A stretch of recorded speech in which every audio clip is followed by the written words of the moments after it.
UN में भारत ने पाकिस्तान को जमकर लताड़ लगाई है। ऐसी लताड़ कि पाकिस्तान भूल ही जाएगा कि उसे कब क्या कहां बोलना है।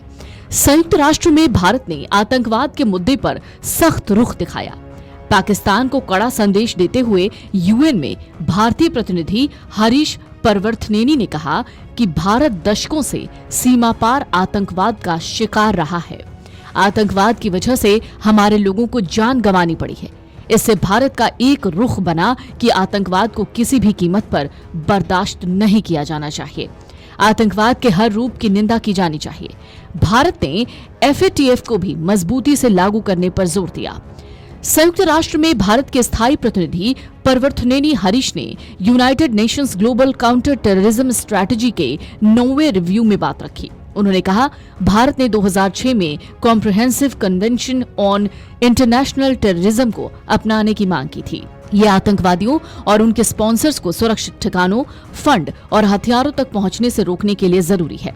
सीसीआईटी यानी comprehensive convention on international terrorism को पूरा करने के लिए राजनीतिक इच्छा शक्ति दिखाने का वक्त आ गया है। परवर्थनेनी हरीश ने इस दौरान कहा, भारत दशकों से सीमा पार आतंकवाद का शिकार रहा है। हमारे लोगों ने आतंकवाद की कीमत जान गंवा कर चुकाई है। इस अनुभव ने भारत के नजरियों को बनाया कि आतंकवाद को सही नहीं ठहराया जाना चाहिए। दरअसल संयुक्त राष्ट्र महासभा यानी यूएनजीए में भारत ने आतंकवाद को लेकर एक बार फिर पाकिस्तान को जमकर धो दिया। साथ ही दुनिया को चेताया कि वो अच्छे और बुरे आतंकवाद की सोच से बाहर निकले। आतंकवाद आतंकवाद होता है। भारत पाकिस्तान के रिश्तों पर जमी बर्फ पिघलनी चाहिए। इस मांग को लेकर दोनों देशों के 117 लोगों ने पीएम मोदी और शहबाज शरीफ को ओपन लेटर लिखा। इस बीच भारत ने आतंकवाद पर पाकिस्तान को जमकर लताड़ा।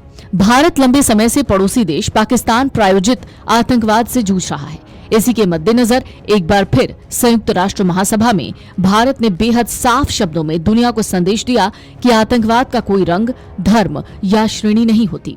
यूएन में भारत के स्थायी प्रतिनिधि पी हरीश ने बिना नाम लिए पाकिस्तान को जमकर धो दिया। उन्होंने साफ कहा कि आतंकवाद के खिलाफ लड़ाई तभी सफल होगी जब दुनिया दोहरे मानदंडों को छोड़कर आतंकवादियों और उसके मददगारों के खिलाफ समान रूप से कार्रवाई करेगी। भारत ने साफ किया कि केवल बयानबाजी से नहीं बल्कि आतंकवाद के योजनाकारों, फंड करने वालों और प्रायोजकों को कटघरे तक पहुंचाना ही असली मकसद होना चाहिए। भारत का ये बयान ऐसे वक्त में आया है जब वैश्विक स्तर पर आतंकवाद फैलाने के लिए एडवांस तकनीकों का इस्तेमाल और सीमा पार आतंकी नेटवर्क को लेकर चर्चा हो रही है। यूएन में भारत ने साफ किया कि अगर अंतर्राष्ट्रीय समुदाय अच्छे और बुरे आतंकवाद की सोच से बाहर नहीं निकला तो आतंकवाद के खिलाफ वैश्विक लड़ाई कमजोर होती चली जाएगी। इतना ही नहीं बल्कि भारत ने drone, artificial intelligence, dark web और सोशल मीडिया के जरिए फैल रहे आतंकवाद पर भी दुनिया को चेतावनी दी। भारत की ओर से साफ किया गया कि आतंकवाद के फंड को रोकना वैश्विक रणनीति का सबसे अहम हिस्सा होना चाहिए। इसके लिए देशों के बीच खुफिया जानकारी शेयरिंग को और बढ़ाना होगा।